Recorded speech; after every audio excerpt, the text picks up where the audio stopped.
Good afternoon, students. This is Saboni Thara, and I'm going to take your SP lecture. This is the introduction part, which I'm going to start now. I hope you all are doing well. So now I will going to begin with the introduction part. Hello everyone. This is Saboni Thara, going to teach you all SP secretarial practice in your academic year 2020 and 21. In this particular subject, I will going to compare your life activities with the theory given in the syllabus. Special thanks to AV College, that is Vartak College, and entire management and staff members for giving me the opportunity to present my creativity and skills in front of you all. It's an immense pleasure to guide you all with all my efforts and dedication. Thanks to everyone. Now I would like to go ahead with the secretarial practice, the subject which is there.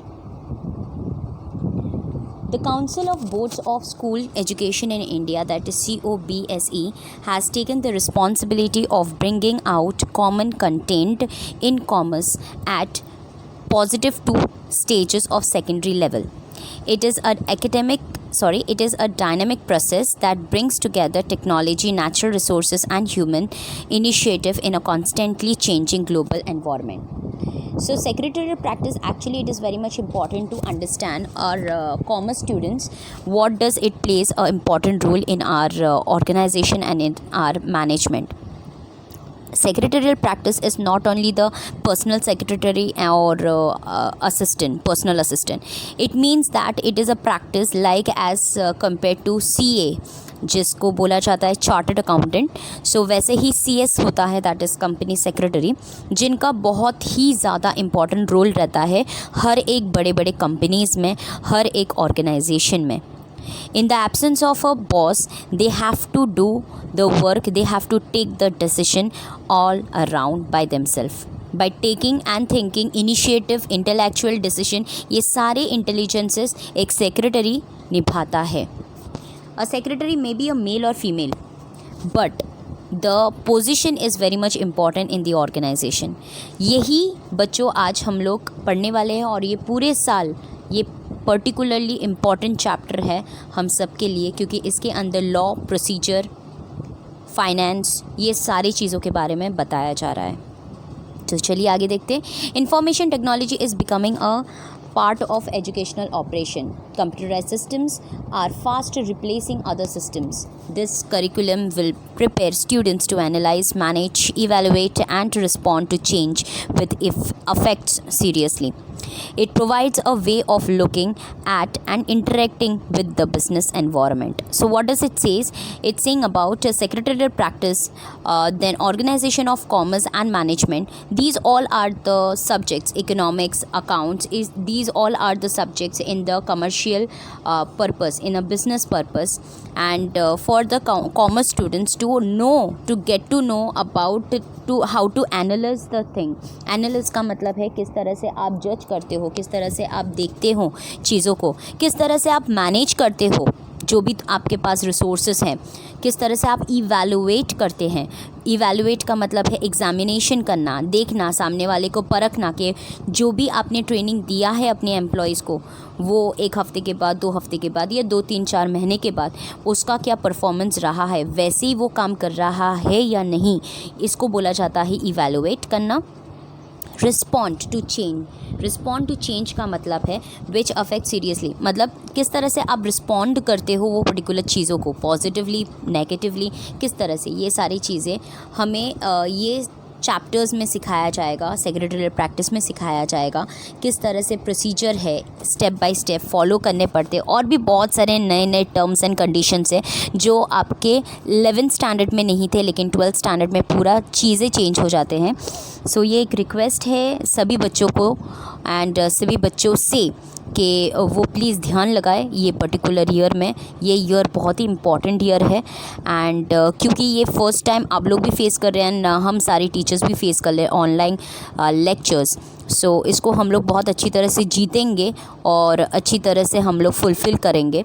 जो भी doubts रहेगा, I am going to take the sessions once in a week. I am going to take Google Meet द्वारा मैं आपके सारे doubts के clarification करूँगी। In fact आपको ये वीडियो कैसा लगा या आपको कुछ डाउट्स है क्या, कुछ टर्म्स आपको समझ में नहीं आया है, आप कमेंट बॉक्स में आप लिख सकते हैं। आपको तुरंत मैं आपको आंसर वहाँ पे भी कर सकती हूँ। एंड साथ ही साथ में मैंने जैसे कि कहा है कि हफ्ते में एक बार मैं आपको क्या करूँ, ये करने वाले हम लोग डिस्कशन करने वाले, डाउट्स डिस्कशन करने वाले हैं गूगल मीट पे। एंड वो आपको ग्रुप में चला जाएगा वो लिंक। सो इसी तरह से हम लोग प्रोसीजर करेंगे एंड फुलफ़िल करेंगे कि ऑनलाइन लेक्चर्स भी एक डायनामिक चीज़ है, एक डायनामिक स्टेज है जहाँ पे students even though teachers clear करते सारे doubts eight there and and best point. So it provides a way of looking at and interacting with the business environment. So business environment lastly मैं आपको ये बताना चाहती हूँ कि secretarial practice किस तरह से interaction किया जाता है, coordinate किया जाता है, subordinate किया जाता है एम्प्लॉय से, डायरेक्टर से, मैनेजिंग डायरेक्टर से, प्रमोटर से। ये सारे जो हैराकी है ये क्या कैसे हम लोग मैनेज करते, कैसा एक सेक्रेटरी मैनेज करता है, क्या उसकी ड्यूटीज़ होते हैं, ये सब चीज़ इसके बारे में हम लोग इस साल पढ़ने वाले हैं ये पर्टिकुलर सिलेबस में। आगे देखते हैं। ये बोर्ड पैटर्न है। मैं बोर्ड पैटर्न आपको एक एक्स्ट्रा एक वीडियो में आपको भेजूंगी बहुत जल्दी, जिसमें आपको 80 मार्क्स का जो बोर्ड पैटर्न है वो मैं उसमें आपको समझाने वाली हूँ किस तरह से बोर्ड पैटर्न और किस तरह से आपको मार्क्स सिक्योर करने हैं। Now this is a syllabus of SP which includes 12 chapters, that is introduction to corporate finance, sources of corporate finance, issue of shares, issue of debentures, deposits, correspondences with the members, corresponding with the debenture holders, correspondences with the deposits, depository system, dividend and interest and financial market, and the last one is stock exchange. So if you can refer this all topics, आपको capital market याद आएगा। Capital market means the market where the shares, debentures, bond, investments is selling and buying purpose के लिए होता है। आपने नाम सुना रहेगा शेयर मार्केट करके, शेयर बाज़ार आपने सुना रहेगा। ये सारे जो नाम है ये हमारे बॉम्बे स्टॉक एक्सचेंज या नेशनल स्टॉक एक्सचेंज में दिया जाता है। ये सारे टर्म्स एंड कंडीशंस बहुत ही इम्पॉर्टेंट है। सो मैं पूरी लगन के साथ उम्मीद करूँगी कि मैं अपना प्रेजेंटेशन दे सकूँ आपके सामने, एंड साथ ही साथ में आपको जो नॉलेज लेना चाहिए मेरे से एंड ये बुक में से, ये सिलेबस में से, वो पूरा मैं दे सकूं। सो इस बार हम लोग इंडेक्स देख लिए हैं। अभी now we will going to start with the chapter number 1, that is introduction to corporate finance. Very good afternoon students. Now we will going to continue with the introduction to corporate finance. जैसे कि मैंने जानबूझ के zoom करके लगाया है आपके सामने ताकि आपको क्लियर रहे सारी चीज़ें। इंट्रोडक्शन टू कॉर्पोरेट फाइनेंस हम लोग का फर्स्ट चैप्टर है SP में, जहाँ पे मैं आप लोगों को बताने वाली हूँ कि कॉर्पोरेट फाइनेंस का मतलब क्या होता है।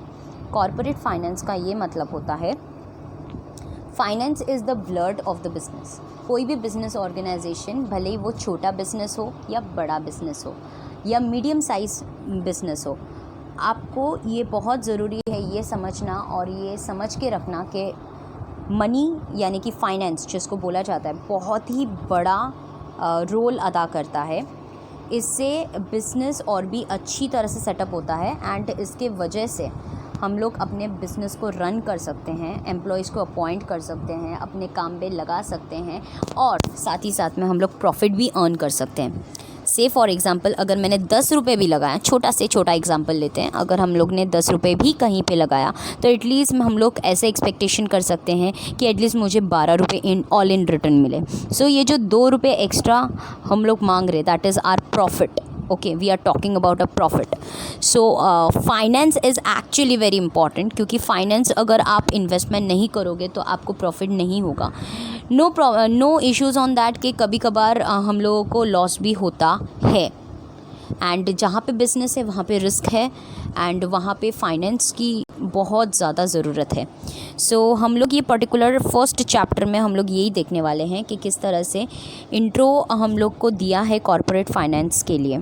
सो नंबर फर्स्ट पॉइंट हम लोग देख लेते हैं। फर्स्ट पॉइंट क्या बता रहा है, that the term finance is related to money and money management. So the term finance actually it is related with the money and money management. इसका मतलब है फाइनेंस का मतलब ही मनी है और मनी को किस तरह से मैनेज किया जाता है is important. That is what call money management and that is what call term finance means.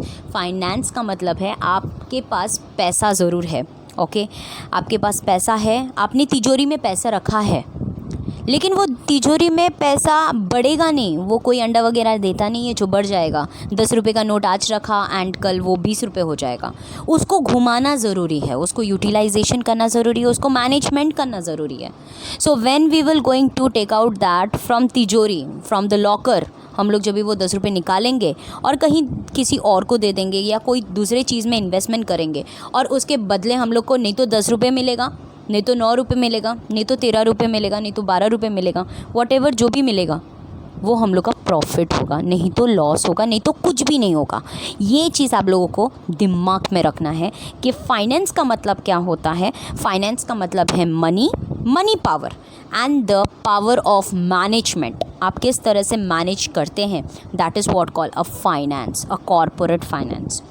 Next point, it is related to inflow and outflow of money.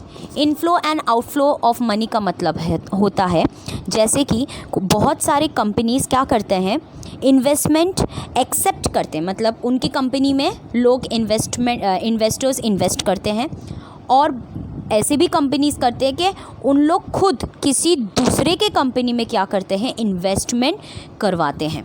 सो ताकि आपको क्या मिले, आपको अच्छा खासा पैसे या रिटर्न्स मिले, यानी कि प्रॉफिट हो। से फॉर एग्ज़ाम्पल, एक एग्ज़ाम्पल ले लेते हैं। मैंने 10,000 रुपये अपने फ्रेंड के कंपनी में इन्वेस्टमेंट किया। क्यों किया, मुझे बहुत शौक आया? नहीं। The thing is that, the logic behind is that कि 10,000 रुपये मैंने जो इन्वेस्टमेंट किया उसके पीछे ये महत्व है, उसका पीछे ये मोटिव है, मेरा ये एम है कि मुझे एटलीस्ट 12,000 मिले या मुझे 11,000 मिले, ठीक है। 9,000 या 10,000 मिल सकता है, that is a risk part, ठीक है। ये मैं सोच के मैंने इन्वेस्टमेंट किया। वैसे ही मेरे दोस्त ने मेरा देख के मेरे कंपनी में इन्वेस्टमेंट किया, यही सोच के कि अगर प्रॉफिट हो जाए तो अच्छी बात है, ठीक है। सो इसी तरह से इनफ्लो उसको बोला जाता है जहाँ से बाहर से मतलब हमारे कंपनी के अंदर इन्वेस्टमेंट आता है। आउटफ्लो उसको बोला जाता है जब भी हम लोग खुद किसी और के कंपनी में या कहीं और मार्केट में, कैपिटल मार्केट में मनी इन्वेस्टमेंट करते ताकि हम लोग को क्या मिले, हम लोग का अच्छा खासा मनी मतलब प्रॉफिट हो। So that means the second point all about. Now we will go and see the third point, that is success of any business organizations depend upon the efficiency with which it is able to generate and use fund. एक बात याद रखिएगा students, सो success ऐसा चीज़ है, वो success ऐसे ही नहीं आता है।